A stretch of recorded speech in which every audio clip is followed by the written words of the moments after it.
Hey Murph, can you see and hear us? Yeah, we got you. Okay. Cool. Lauren, you'll be first. Go ahead, Lauren Rosen.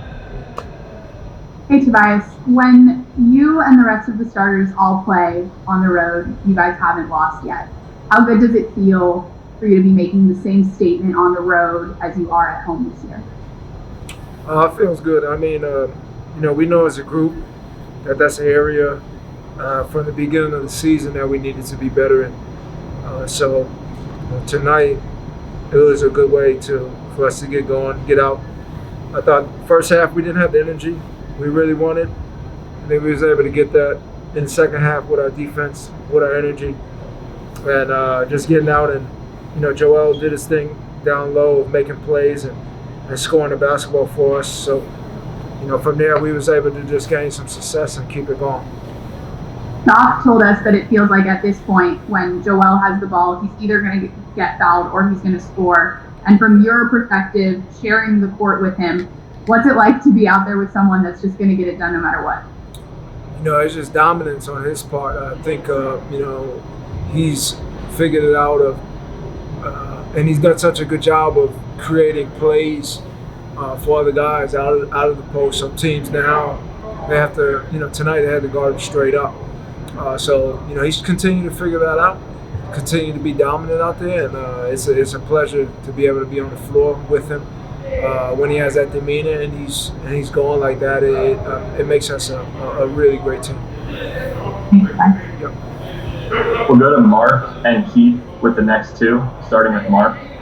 Hey Tobias, Doc told us about the lift Matisse gave you guys tonight defensively. Could you talk about that and also really what he's been doing this year? It looks like as well as he played last year on defense, he's maybe taking it up a level.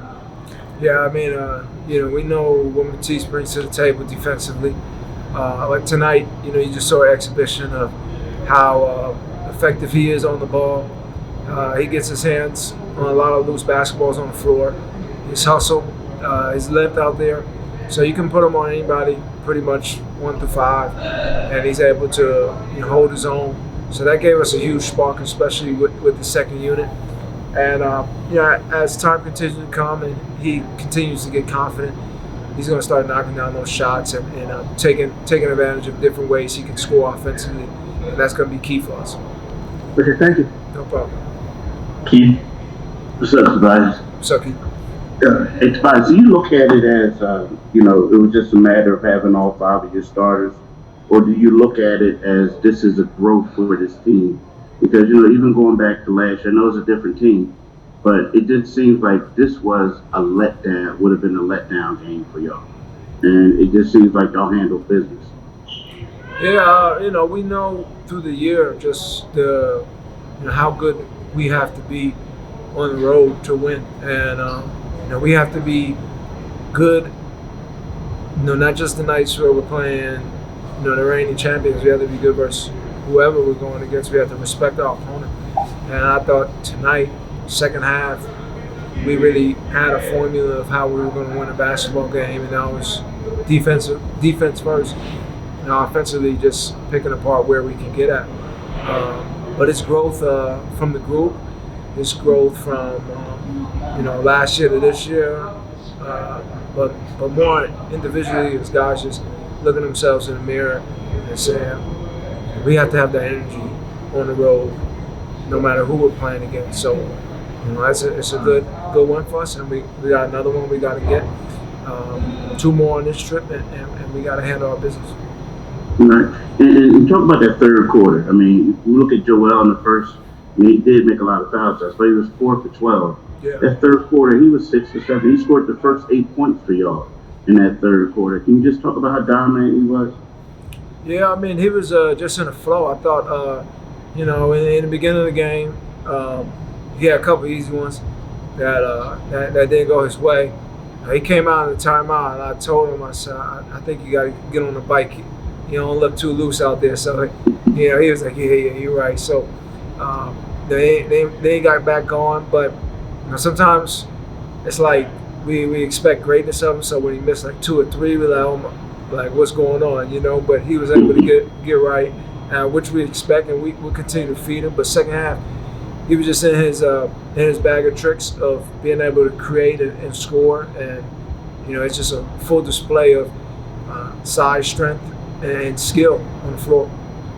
Thanks, Tobias. Yep. Time for just one more right now with Kai Carlin. Hey, what's going on, Tobias? I wanted to get your thoughts. I guess Doc has kind of been having you lead, like you and 4 second unit players, because you guys haven't had Mike. So, what's that kind of been like for you to kind of like lead the second unit, lead the offensive force there a little bit?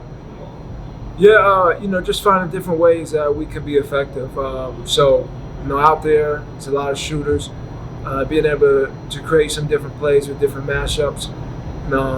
Shake is out there with us, so him being able to come off pick and roll. Certain times I'm able to space the floor for him to come off there. So, just I use that opportunity to be aggressive, but also to play free out there with everybody else, and us to just make a run. And my second unit is big, and we want to be one of the best second units in the NBA because we know we're going to need that come playoffs, during the season. Thanks, Steve. Yep. All good. Thanks, Tobias. All right.